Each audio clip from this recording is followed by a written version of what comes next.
I'm going to attempt to repair this microwave handle that broke, that Melissa, my wife, broke. She's giving me a hand gesture right now. So this microwave is about 7 years old. For the last couple months I've been developing this kit for my boat to make it easier to do maintenance and quick repairs, where it has just enough of all the right stuff. I'm a packaging designer, and I've spent the last 25 years of my life also repairing boats. So I'm trying to take those two unique skill sets and combine them and come up with something useful for mostly for boat repairs, but I'm also trying it out with repairing things at home. So in addition to that, I'm also trying to film things and learn how to do film editing, and part of the process of developing a good kit and then showing how the kit can be useful, whether at home or work or on your boat. This is one of my early attempts here, so bear with me. The kit I have laid out here on the stove, and I have everything kind of broken out into categories of kind of like specialty tools, common tools, consumables, parts and fasteners. Eventually I'd like to do something a little more custom and a little bit more organized to make it easier to quickly find the part or tool or consumable that you need to do your repair. The goal is to eventually have a whole series of videos about how to repair all sorts of things around the house, on your boat, at work, on your car, on your RV, on your whatever, and maybe other people can contribute to it as well.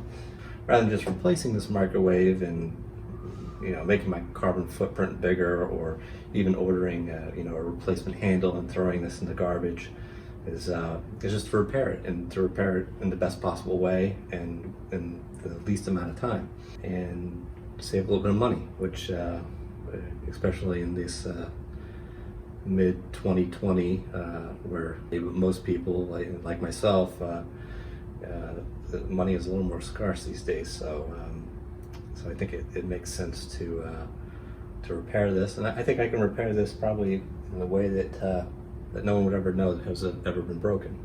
So we'll see. We'll test that theory, and so here it goes.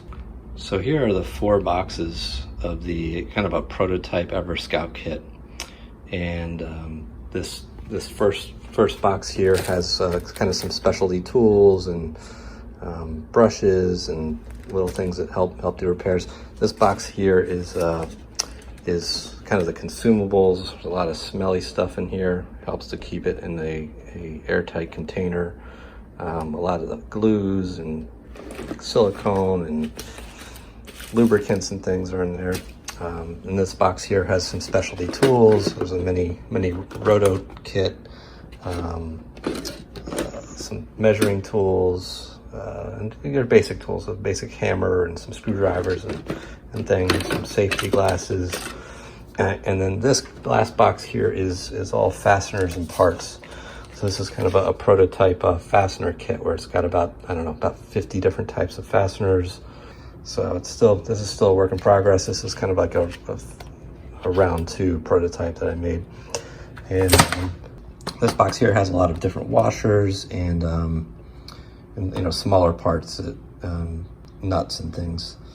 A little bit of Velcro, a little bit of different types of specialty tapes and things.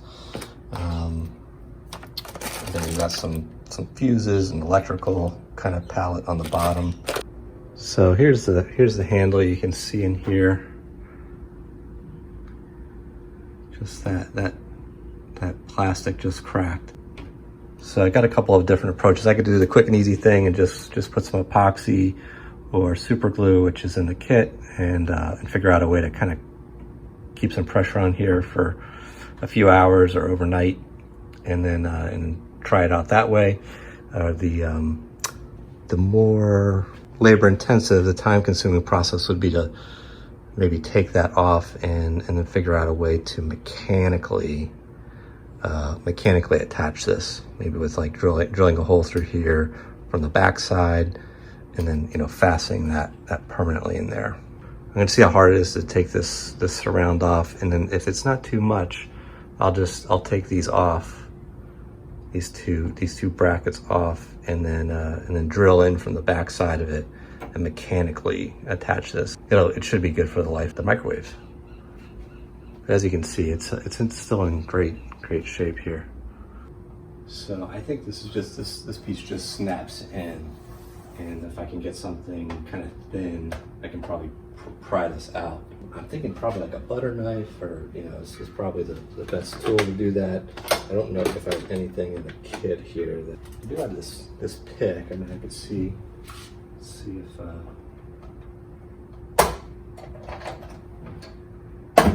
well, that kind of works.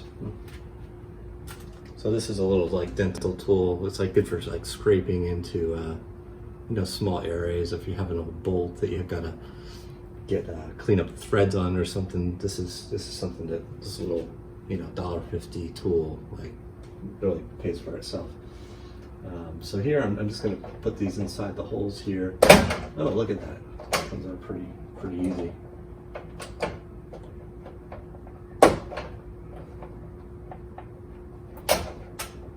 Ooh, looks like I crimped it there. Maybe that was, no, it's not. Oops.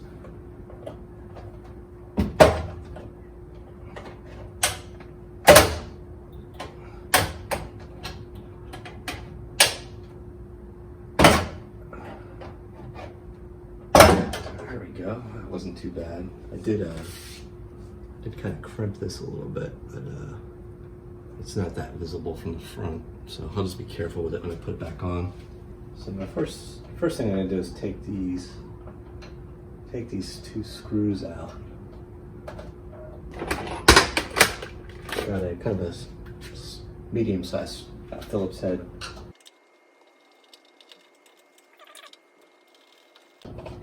Should probably say like operate on your microwave at your own risk. I think that this surrounding area, I think there's these little clips in here. I don't know if you can see.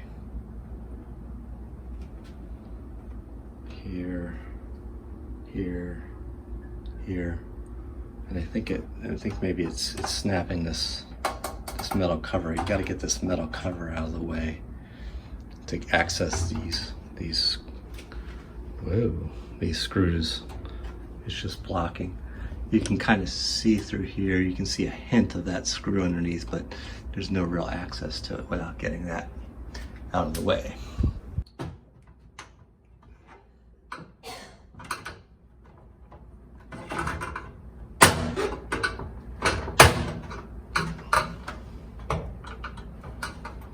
All right.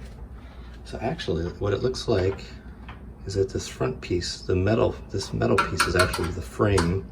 It's attached to the hinge, and then this fascia is what's going to actually pop off. So that's pretty cool. That'll make it easier to work on. Okay.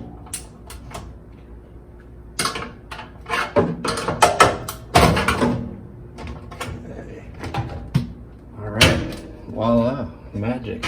This metal frame is what's left there. See here, we have the fascia of the microwave is off, broken handle on the bottom. You can see on the back side we have access to these screws. The next step I think is to take these screws off, or at least we'll take both of these brackets off the top and bottom.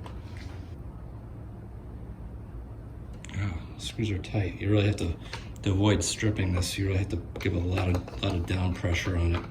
I'm gonna put my hand underneath here so I don't damage the countertop. There we go.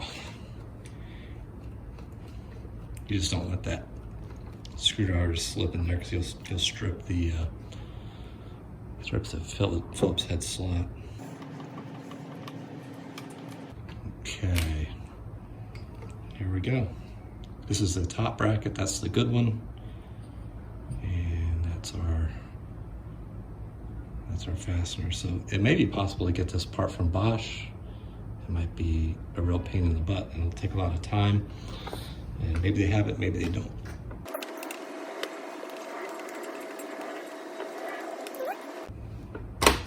So, and this is our broken piece. It's amazing that they would engineer a handle to only have that much plastic. And this is not like, this is just like, I don't know, cheap styrene or something. It's not really great heavy duty plastic. But sometimes you wonder if they just engineer these things to break so that you'll buy a new one. All right, so now I got to think about how to reattach this in a kind of a permanent way. The back side, so I could drill a couple holes and fasteners and maybe go right into the aluminum extrusion. I'm going to think about that.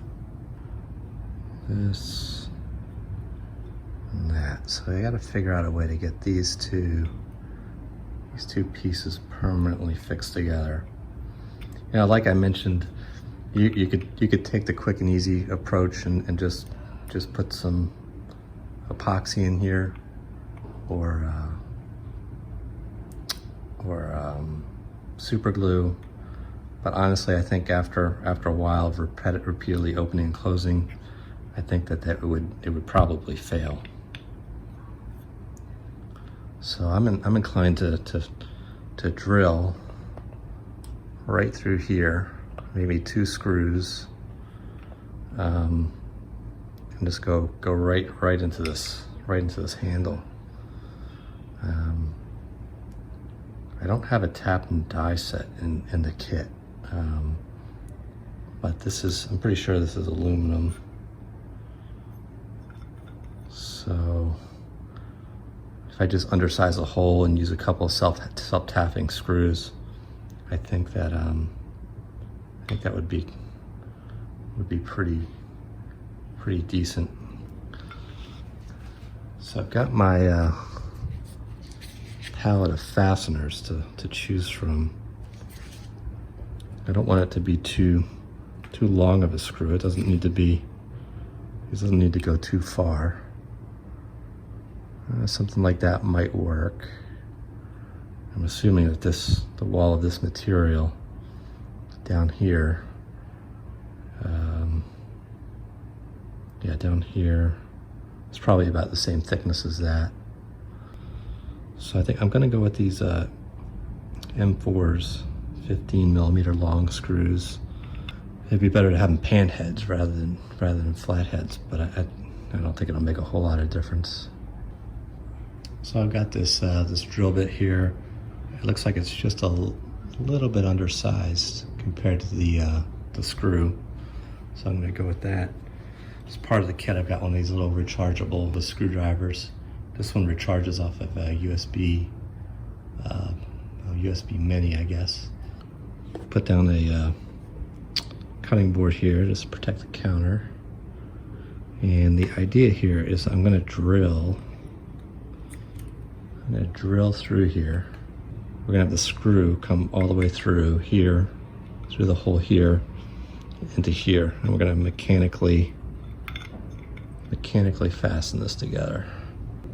When I start to drill, I'm just going to focus on keeping it in place until I get the hole started. I'm just going to focus on keeping my hand as steady as possible. Make sure the drill's going clockwise. There we go. All right, we're through.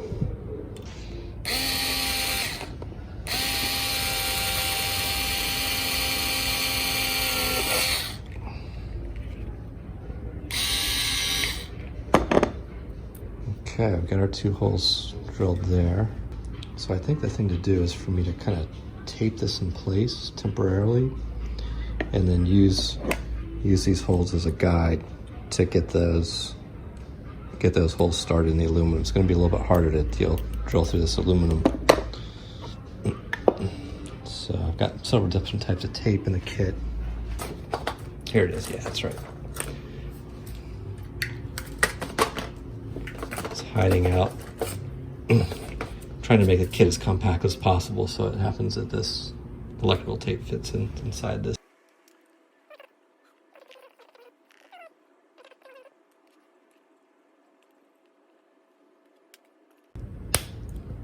Okay, there we go. All right, so that's going to hold it in place so I can at least get my holes started in the aluminum. And okay, and they'll be perfectly in place. I'm also kind of holding it left or right here so it doesn't shift. And what I'm really doing here is I'm just marking essentially into the aluminum. I'm going to take that guide off. So there should be a little bit of a mark in there.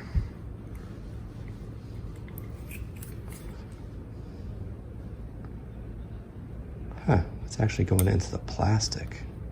It didn't hit the aluminum, but that might be okay. You know, we'll thread into the plastic. It's not ideal.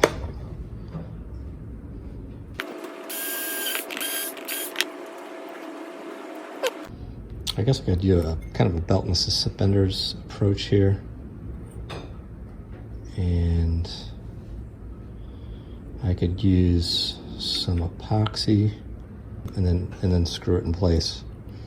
And then it'll have the adhesive and the mechanical part working for me. I'm gonna open up these holes a little bit. These holes here, they can be bigger than this. The only friction we really need is in here. So I'm just gonna put this in and kind of do what I like to call is the wobble.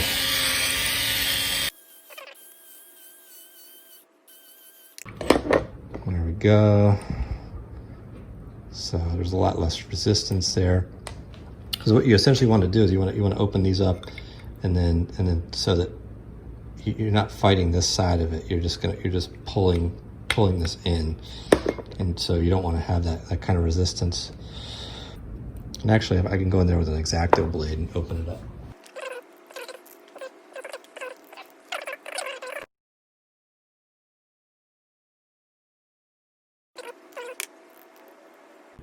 And open it up. Give it a little more wobble. There we go. So that's moving through there pretty freely.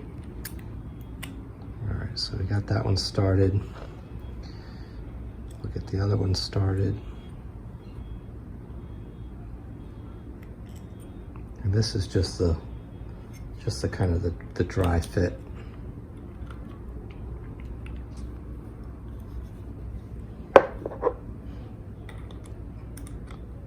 Make sure this is going to work and do its job, and then we'll take it apart again and put some epoxy in there.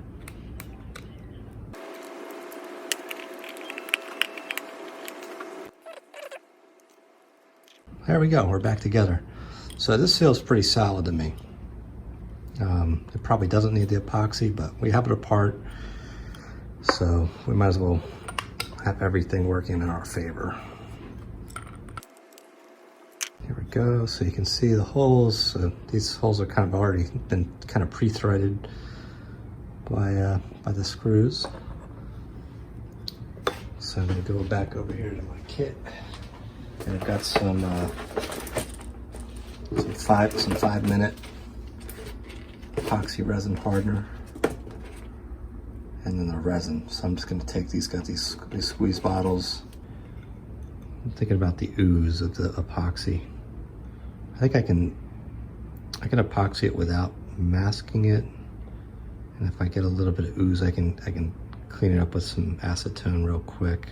I'd be worried about taking this finish off. So I'm going to be very conservative about the amount of epoxy I put in there, because I really don't want a ton of ooze. It'll be kind of on the bottom. You know what I'm going to do? I'm going to mask it a little bit. And then what I can do here is just cover the whole thing basically in masking tape. And then go back and put this on top.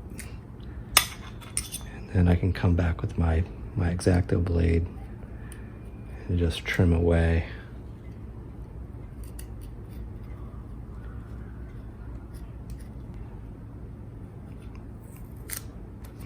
There, it's like magic. So that part's masked pretty well. Now I'm gonna mask this part.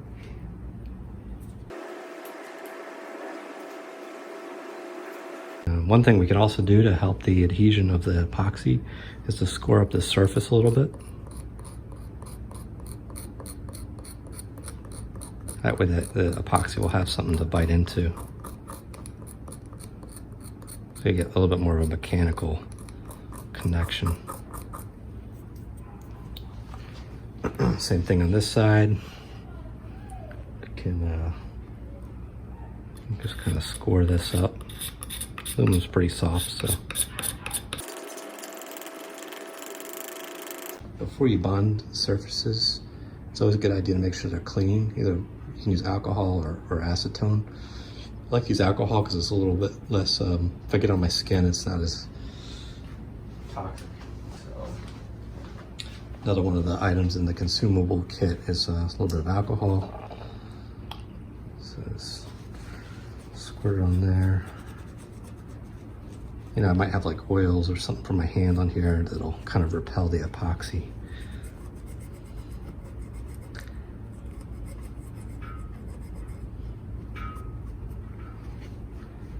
All right. So, just want to give this a chance to dry off. Now I've got my my two-part epoxy here. So I've got that. I'm just going to lay out a thin bead of both. I don't need a whole lot. And now I'm going to need a mixing stick and an applicator to kind of brush the epoxy on. And the specialty tools kit, I've got a few different brush options. Got this brush. This is probably overdoing it a little bit. Probably need something a little bit more. Got a whole collection of brushes here. This little swab is like perfect because I'll be able to like mix up the epoxy, dab it on, and I won't ruin like a nice artist brush. So all right, I've got it here. Got these flip up caps. I went through about 3 or 4 different iterations of different containers, and I found these flip up caps work the best for the widest variety of substances. So I don't need a ton of stuff. Oop. Might want to recommend like using gloves in this application. It's kind of a pain getting the epoxy off your hand if you get it, but I'm gonna be lazy and risk it. So you roughly want like the same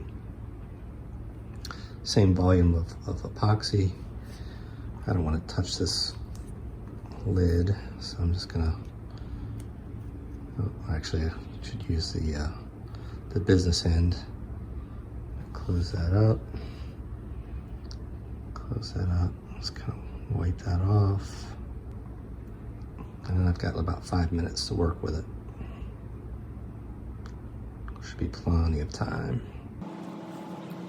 Just want to make sure I mix it up really well. Just kind of change your technique, swirl it back and forth, left and right.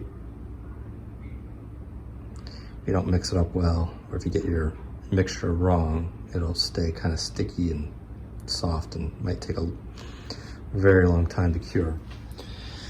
So the next step is to very lightly, we don't need a lot. I mean, there's no room really between these parts once they're together. So you just really need like a thin coat on both parts.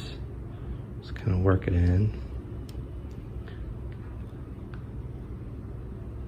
You don't want to leave any of the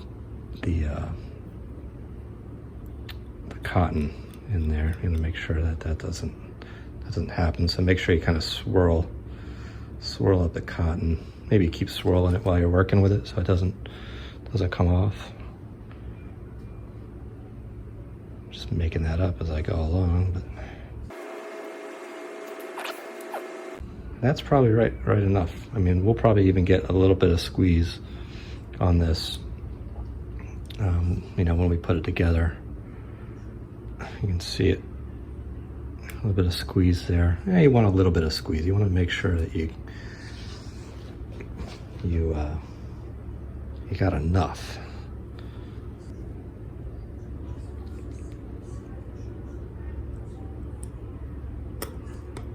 There we go. I can kind of feel it.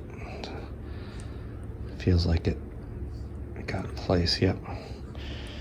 There we go. Fastener 1 in lightly. When you're doing anything, when you're putting multiple fasteners in, it's always good just to get them started.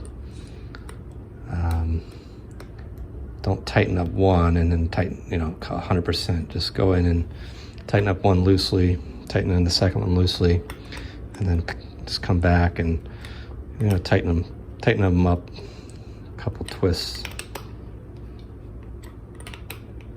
And you just want to kind of check. Oh, it looks like we peeled back. We got a little bit of squeeze going on there. It's fine. We'll hit it with a little bit of alcohol maybe. So I think we're solid. It'll take about 5 minutes for that epoxy to set up, but before it sets up, I want to get all this masking tape off. Otherwise, this masking tape will be, you know, stuck on there with the epoxy.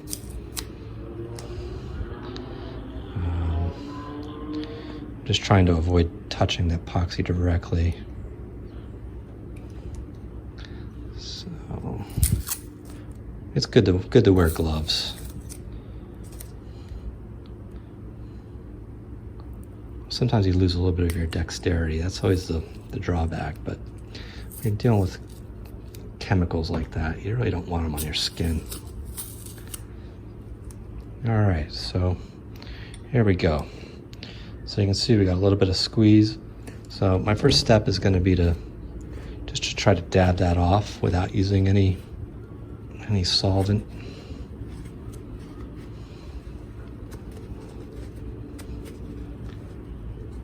So you get most of it off. Throw this out since I don't know where the epoxy is on it. Put a little bit of alcohol in here.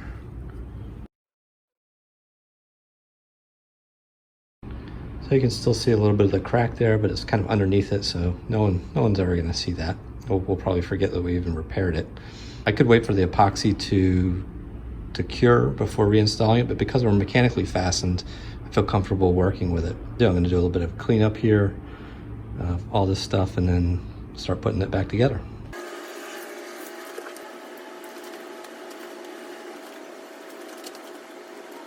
We got the fascia. See the attachment points there. They're kind of gunky, so while I have it apart, it's hard to clean that gunk out when it was put back together. So I'm just go over with a little bit of alcohol over these areas. So this is really weird, but the distance between these holes and these holes is no longer the same. This looks pretty well seated. This looks pretty well seated. Maybe the angle of this changed a little bit. Anyway, I've got to get in and just modify these a little bit and just make it possible for this hole to extend outward or downward a little bit. So I've got a little this little mini moto tool I'm trying out. It's called a SNAN, and it's rechargeable by USB.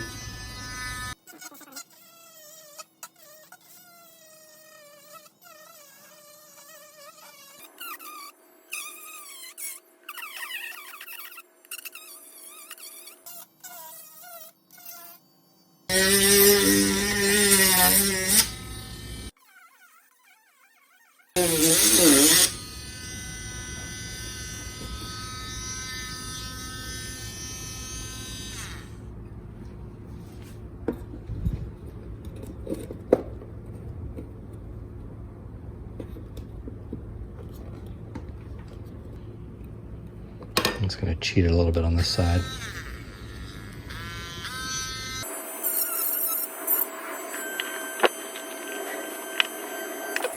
All right, that feels about right. Well, that was very strange. It might have been why it had the problem. It might have had a little stress fracture in there when it was put together. So it would have been under like constant tension. So I'm not going to tighten this up too much. I'm just going to get it. I'm going to tighten it all the way up, and then I'm going to back it off a half a turn so I can get the bottom screw in.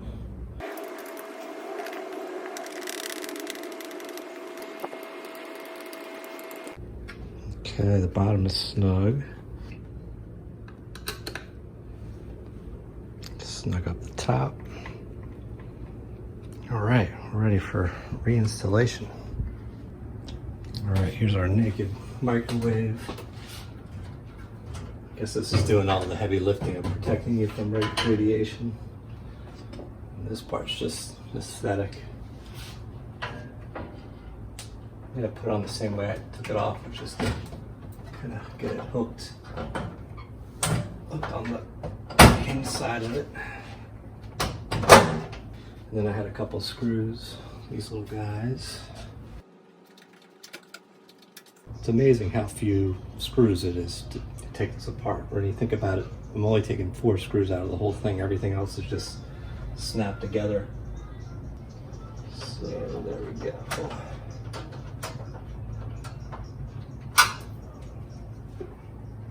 So I don't have the fascia. I'm going to grab the fascia, but we'll do a little sea trial here. There we go. Good as new, almost. Okay, so now we're ready to put the fascia back on the inside.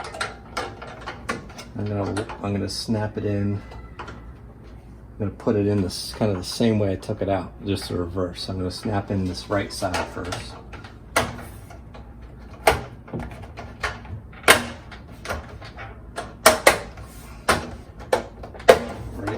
Right across.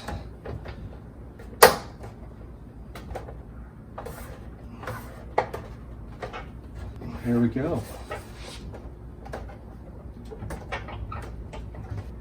Voila. Good as new. So you can see, so actually reversed the handle. I put it back in upside down. So the bottom part here that you actually see more of, you see like closer up is not cracked. You can see a little faint crack.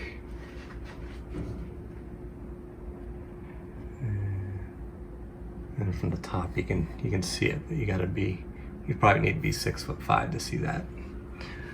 So there we go. I think I've earned my lunch for today.